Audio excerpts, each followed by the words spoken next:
Dear student, मैं Kamlesh sir अपने इस यूट्यूब चैनल एग्ज़ाम 21 में आपका स्वागत करता हूं। और जो यह हिस्ट्री के प्रश्न श्रृंखला जो आप लोगों को अपने यूट्यूब चैनल के माध्यम से प्रोवाइड करा रहा हूं, इस कड़ी को हम लोग आगे बढ़ाते हैं। और आप इसको देखिए, बहुत ही इम्पॉर्टेंट क्वेश्चन है जो आपके सभी परीक्षाओं के लिए इम्पॉर्टेंट है, बहुत ही इम्पॉर्टेंट है, यानी जिसको अति महत्वपूर्ण प्रश्न कहते हैं। आप इसको अवश्य देखिए, अपने फ्रेंड्स को भी शेयर करिए, जो इसका लाभ आपको एग्ज़ाम में अवश्य मिलेगा, चाहे वह आईएएस का एग्ज़ाम हो या पीसीएस का एग्ज़ाम हो या फिर जीआईसी प्रवक्ता यानी लेक्चरर का हो या टीजीटी पीजीटी या फिर आरओ या यूपीएसआई या लोअर पीसीएस, कोई भी एग्ज़ाम हो या अदर स्टेट का, सभी के लिए यह बहुत ही महत्वपूर्ण है। तो आइए इस प्रश्न श्रृंखला को हम लोग आगे बढ़ाते हैं। तो क्वेश्चन नंबर 137 यानी प्रश्न संख्या 137 हम लोग देखते हैं। लिखा है भावी बोधिसत्व हैं। तो भावी बोधिसत्व यानी यह बोधिसत्व बौद्ध धर्म से संबंधित भगवान बुद्ध से रिलेट किया गया है कि भावी बोधिसत्व कौन है इनमें से। तो ऑप्शन ए दिया है अवलोकितेश्वर, बी वज्रपाणि, सी मैत्रेय और डी मंजूनाथ। तो इसका सही आंसर होगा सी, मैत्रेय नाथ को भावी बोधिसत्व कहते हैं या कहा गया है। अगले प्रश्न की ओर चलते हैं। प्रश्न संख्या 138 दिया है महात्मा बुद्ध के जीवन से संबंधित घटनाएं एवं प्रतीक सही सुमेलित नहीं है। महात्मा बुद्ध के जीवन से संबंधित घटनाएं एवं प्रतीक सही सुमेलित नहीं है। तो क्या है, यानी गलत कौन है, उसको हमें निकालना है। ऑप्शन ए में दिया है गर्भ में आने का प्रतीक हाथी के रूप में, तो यह सही है। महात्मा गौतम बुद्ध के गर्भ में आने के प्रतीक के रूप में हाथी सही है। बी दिया है, ऑप्शन बी में है महापरिनिर्वाण स्तूप, यानी महात्मा महापरिनिर्वाण से मतलब है, अर्थ है महात्मा गौतम बुद्ध की मृत्यु यानी कुशीनगर में हुई थी या कुशीनारा नामक स्थान में हुआ था। तो महापरिनिर्वाण को जो चिन्ह है वह इस स्तूप से प्रदर्शित किया जाता है। और सी दिया है जन्म घोड़ा और डी दिया है ज्ञान प्राप्ति वट यानी पीपल वृक्ष। तो ज्ञान प्राप्ति वट वृक्ष ये भी सही है, डी भी सही है। अब यहाँ पर आंसर जो गलत है, सुमेलित नहीं है, वह सी है, जन्म घोड़ा नहीं होगा। जन्म के लिए कमल अथवा सांड यानी आक्स या डील वाले बैल को प्रतीक के रूप में रखा जाता है। कमल अथवा डील वाले बैल, यानी घोड़ा नहीं है। घोड़ा गृह त्याग के लिए, हॉर्स जो है गृह त्याग के प्रतीक के रूप में है। तो इसका सही आंसर होगा सी। अगले प्रश्न की ओर आगे बढ़ते हम लोग। प्रश्न संख्या 139 दिया है माध्यमिकवाद या शून्यवाद का प्रवर्तक जिन्हें भारत का आइंस्टीन कहा जाता है। यानी माध्यमिकवाद अथवा शून्यवाद का प्रवर्तक कौन है जिन्हें भारत का आइंस्टीन कहा गया है। ऑप्शन ए दिया है नागार्जुन, बी दिया है वसुमित्र, सी दिया है अश्वघोष, डी दिया है वराह मिहिर। तो इसका सही आंसर होगा ए, नागार्जुन शून्यवाद के प्रवर्तक है। अगले प्रश्न की ओर आगे बढ़ते हम लोग। प्रश्न संख्या 140 दिया है विज्ञानवाद अथवा योगाचार की स्थापना की। विज्ञानवाद अथवा योगाचार की स्थापना किसने किया। ऑप्शन में है अश्वघोष, बी वसुमित्र, सी मैत्रेयनाथ, डी नागार्जुन। तो इसका सही आंसर होगा सी, मैत्रेयनाथ या मैत्रेय। अगले प्रश्न की ओर आगे बढ़ते हम लोग। प्रश्न संख्या 141 दिया है वज्रयान संप्रदाय की अधिष्ठात्री देवी थी। यानी जो वज्रयान संप्रदाय 7वीं शताब्दी में प्रारंभ हुआ, यह बौद्ध धर्म की शाखा था या बौद्ध धर्म का शाखा था जो वज्रयान, और इसकी अधिष्ठात्री देवी के रूप में किसकी पूजा की जाती थी? ऑप्शन ए में दिया है दुर्गा की, बी दिया है तारा की, सी दिया है लक्ष्मी की, और डी दिया है वामा की। तो इसका सही आंसर होगा बी, तारा। यानी वज्रयान संप्रदाय की अधिष्ठात्री देवी के रूप में तारा की उपासना प्रारंभ की गई, और इसी वज्रयान संप्रदाय के कारण ही बौद्ध धर्म भारत में लुप्त प्राय होने लगा। क्यों? क्योंकि इसमें इतने कर्मकांड प्रारंभ हो गए, और जो महात्मा गौतम बुद्ध द्वारा रोक लगाया गया था वह इनके अनुयायियों द्वारा प्रारंभ कर दिया गया, जिसके कारण बौद्ध धर्म की ओर लोगों का झुकाव शिथिल पड़ गया या कम पड़ गया। अगले प्रश्न की ओर हम लोग आगे बढ़ते हैं। प्रश्न संख्या 142। प्रश्न संख्या 142 है, निम्नलिखित में सुमेलित है। तो 142 का निम्नलिखित में सुमेलित है। ए ऑप्शन कह रहा है सुत्त पिटक बुद्ध के उपदेश, सही है। सुत्त पिटक जो है बुद्ध का उपदेश है, महात्मा गौतम बुद्ध का, यह सही है। ऑप्शन बी दिया है विनय पिटक संघ के नियम है, यह भी सही है। सी दिया है अभिधम्म पिटक बौद्ध मत की या बौद्ध धर्म की दार्शनिक व्याख्या है, यह भी सही है। इस प्रकार इसका सही आंसर होगा डी, उपरोक्त सभी। अगले प्रश्न की ओर आगे हम लोग बढ़ते हैं। प्रश्न संख्या 143। प्रश्न संख्या 143 है, आजीवक यानी जिसे नियतिवाद भी बोलते हैं, आजीवक संप्रदाय के प्रवर्तक। तो आजीवक संप्रदाय के प्रवर्तक कौन थे? ऑप्शन ए दिया है बुद्ध यानी महात्मा गौतम बुद्ध, बी दिया है महावीर स्वामी यानी वही महावीर स्वामी जो जैन धर्म के 24वें तीर्थंकर हैं, सी दिया है मक्खली गोशाल, डी दिया है पूरन कश्यप। तो इसका सही आंसर होगा सी, मक्खली गोशाल। अगले प्रश्न की ओर आगे बढ़ते हम लोग। ये प्रश्न संख्या 144। 144 प्रश्न संख्या दिया है, योग दर्शन के प्रवर्तक हैं। योग दर्शन के प्रवर्तक कौन हैं? तो ऑप्शन ए दिया है कपिल, बी दिया है पतंजलि, सी दिया है गौतम, डी दिया है वादरायण। तो इसका सही आंसर होगा बी। अगले प्रश्न की ओर आगे बढ़ते हैं हम लोग। प्रश्न संख्या 145। 145 दिया है, निम्नलिखित में सही सुमेलित नहीं है। तो सही सुमेलित नहीं है, ऑप्शन में हम लोग देखते हैं क्या सुमेलित नहीं है। तो ए दिया है सांख्य कपिल, बी दिया है न्याय गौतम, सी दिया है उत्तर मीमांसा वादरायण, डी दिया है पूर्व मीमांसा कड़ात। तो सांख्य कपिल यह सही है, बी दिया है न्याय गौतम यह भी सही है, सी दिया है उत्तर मीमांसा वादरायण यह भी सही है, डी दिया है पूर्व मीमांसा कड़ात, यही गलत है। अगले प्रश्न की तो इसका सही आंसर क्या होगा 145 प्रश्न का, प्रश्न संख्या 145 का डी। अगले प्रश्न की ओर आगे हम लोग बढ़ते हैं। प्रश्न संख्या 146 यानी 146 दिया है, श्री कृष्ण का सर्वप्रथम उल्लेख देवकी पुत्र एवं घोर आंगिरस के शिष्य के रूप में मिलता है।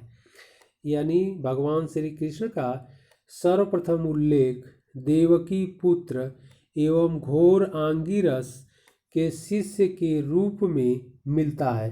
कहाँ पर मिलता है? ऑप्शन ए दे रहा है महाभारत, ऑप्शन बी दे रहा है ऋग्वेद, ऑप्शन सी दे रहा है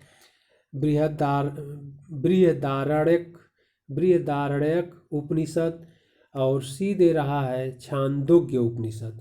तो इसका सही आंसर होगा डी, छांदोग्य उपनिषद में श्री कृष्ण का सर्वप्रथम उल्लेख मिलता है, कई बार एग्जाम में आ चुका है। उल्लेख देवकी पुत्र एवं घोर आंगिरस के शिष्य के रूप में। अगले प्रश्न की ओर आगे बढ़ते हम लोग।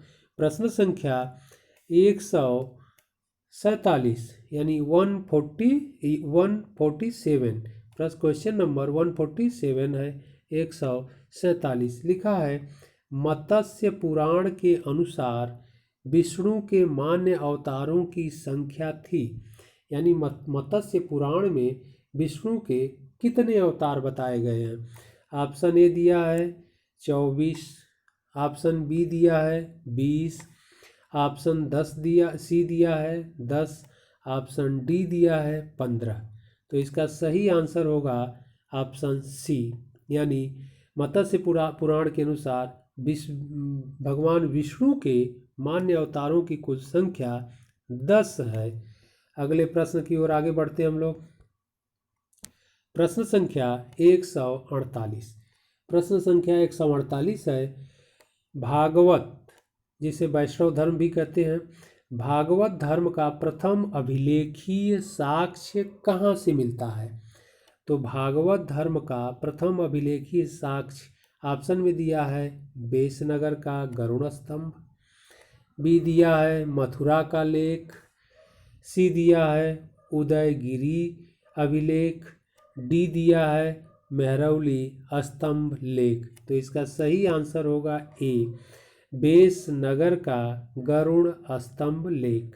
बेसनगर मध्य प्रदेश में पड़ता है, तो बेसनगर का गरुड़ स्तंभ लेख भागवत धर्म का प्रथम अभिलेखीय साक्ष्य अथवा प्रमाण है।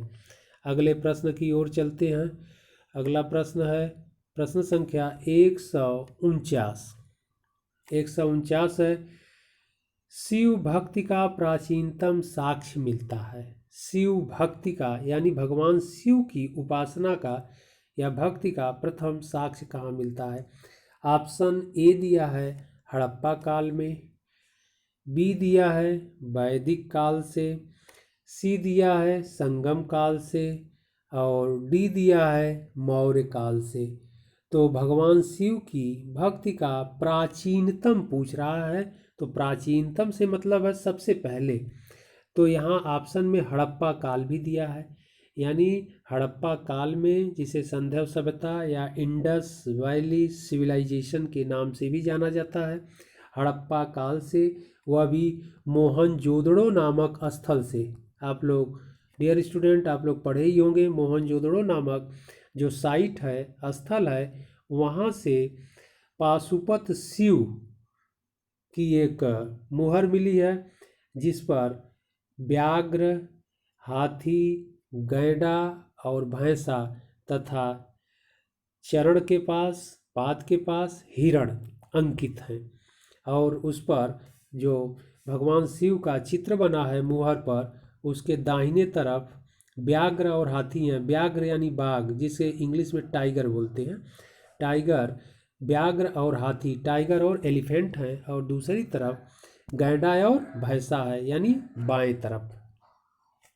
तो सबसे इसमें सही आंसर होगा ए, यानी हड़प्पा काल में भगवान शिव का प्राचीनतम साक्ष्य मिलता है, वह भी मोहनजोदड़ो नामक स्थल से। अगले प्रश्न की ओर चलते हैं। प्रश्न संख्या 150। प्रश्न संख्या 150 है शैव मत का सबसे प्राचीन संप्रदाय कौन सा है। तो शैव मत का सबसे प्राचीन संप्रदाय कौन है। ऑप्शन दिया है ए कापालिक लकुलिस 50। प्रश्न संख्या 150 है, तो ए है कापालिक, बी है पाशुपत और सी है कालामुख और डी है लिंगायत। तो इसका सही आंसर होगा बी, सबसे प्राचीन संप्रदाय यही है, पाशुपत संप्रदाय जो है सबसे प्राचीन है। आंसर हो जाएगा बी। अगले प्रश्न की ओर चलते हैं हम लोग। प्रश्न संख्या 151।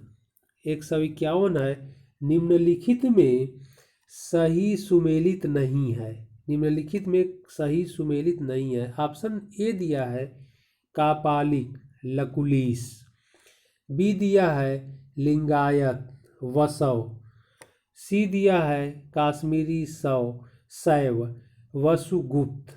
और डी दिया है कापालिक गोरखनाथ। तो इसमें देखिए कापालिक लकुलिश सही है, लिंगायत वसव सही है, काश्मीरी शैव वसुगुप्त यह भी सही है, कापालिक गोरखनाथ यही गलत है। अगले प्रश्न की ओर आगे हम लोग बढ़ते हैं। प्रश्न संख्या 152 लिखा है मेगास्थनीज द्वारा उल्लिखित हेराक्लीज एवं डायोनिसस देवता का संबंध क्रमशः है।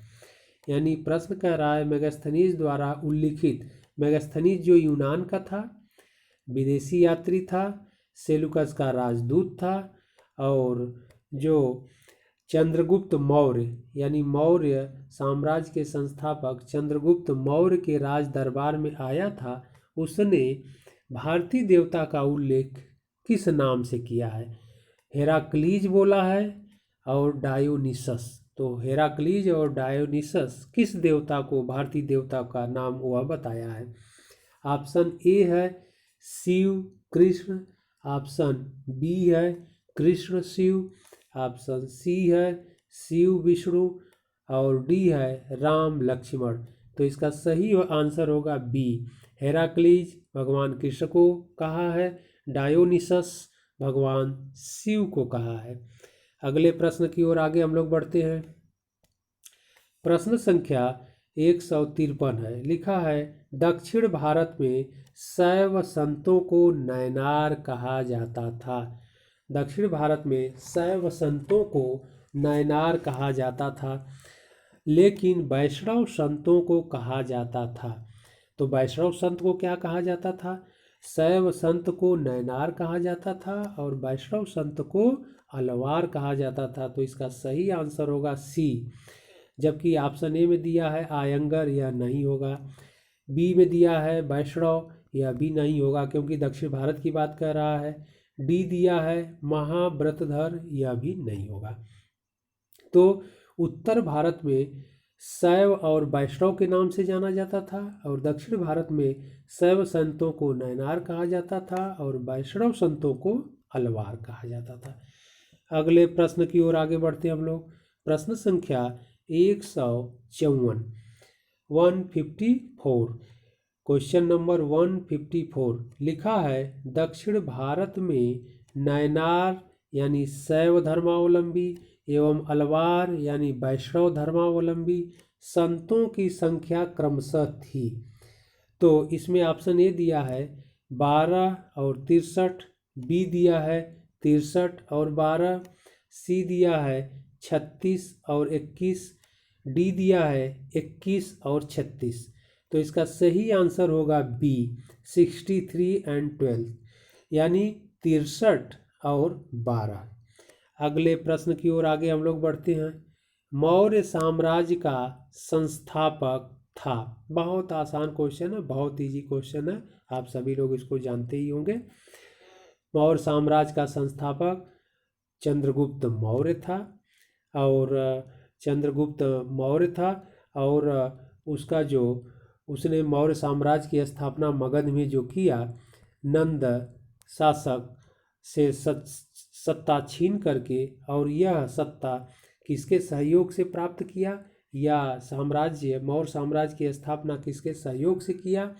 तो विष्णुगुप्त, चाणक्य अथवा एक नाम और मिलता है कौटिल्य।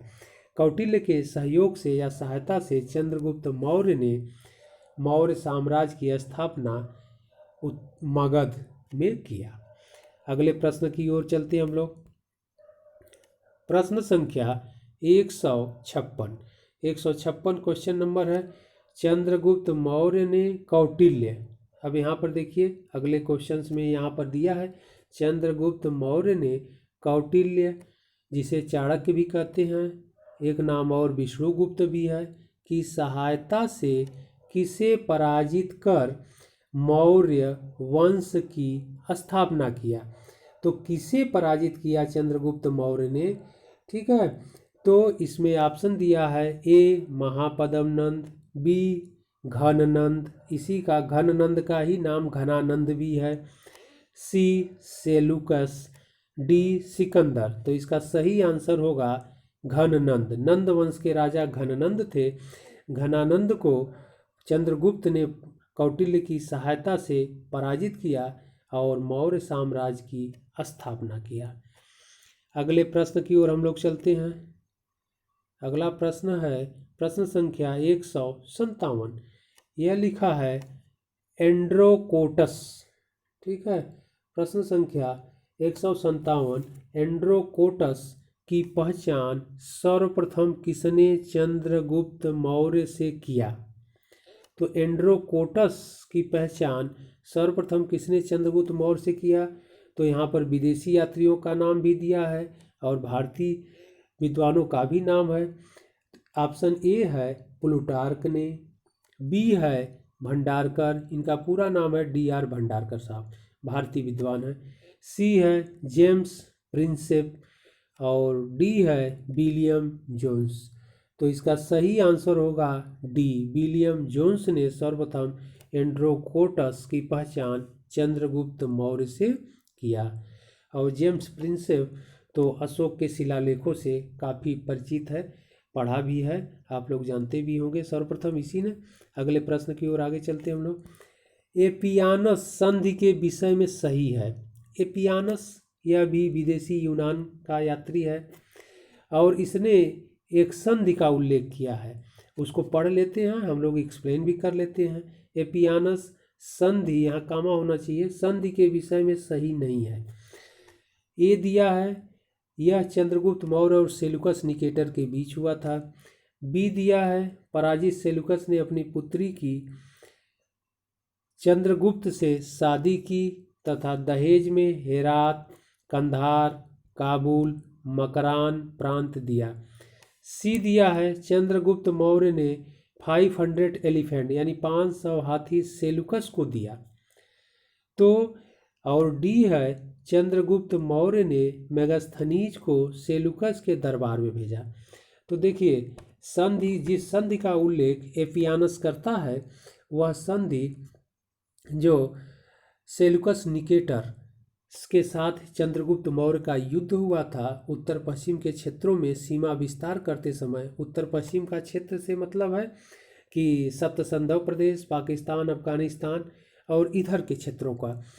और जब सिकंदर भारत पर आक्रमण किया था, भारत के उत्तर पश्चिम क्षेत्रों पर, तो जब वापस जाने लगा तो इन विचित क्षेत्रों का प्रतिनिधि या संरक्षक के रूप में अपने सेनापति सेलुकस निकेटर को नियुक्त कर गया था और चंद्रगुप्त ने अपने साम्राज्य का विस्तार उत्तर पश्चिम क्षेत्रों पर इसी सेलुकस निकेटर को पराजित कर किया। तो सेलुकस निकेटर को पराजित किया। पराजय के पश्चात सेलुकस निकेटर ने चंद्रगुप्त मौर्य से संधि किया। तो ए ऑप्शन है, यह एपियानस उल्लेख जो करता है यह चंद्रगुप्त मौर्य और सेलुकस निकेटर के बीच हुई थी संधि, यह सही है। ऑप्शन बी दिया है पराजित सेलुकस ने अपनी पुत्री की चंद्रगुप्त से शादी किया यानी विवाह किया, यह भी सही है। तथा दहेज में हेरात, कंधार, काबुल एवं मकरान प्रांत दिए, यह भी सही है। 4 प्रांत चंद्रगुप्त मौर्य को उत्तर पश्चिम क्षेत्रों पर मिला। और ऑप्शन सी कह रहा है चंद्रगुप्त मौर्य ने 500 एलिफेंट यानी 500 हाथी सेलुकस को दिया। तो 500 हाथी चंद्रगुप्त मौर्य ने सेलुकस को दिया। तो यह तीनों सही है। और इस गलत क्या होगा, चंद्रगुप्त मौर्य ने मेगास्थनीज को सेलुकस के दरबार में भेजा, यही गलत है। तो डियर स्टूडेंट, आप लोग इसको देखिए इन अति महत्वपूर्ण प्रश्नों को, फिर अगली कड़ी हम आगे आप लोगों को देते हैं इसके आगे की सीरीज। तब तक के लिए धन्यवाद। आप लोग इसको देखते रहिए, 1 बार नहीं 2 बार देखिए, 3 बार देखिए, अच्छे से देखिए। धन्यवाद। फिर आगे हम लोग मिलते हैं अगले सीरीज में।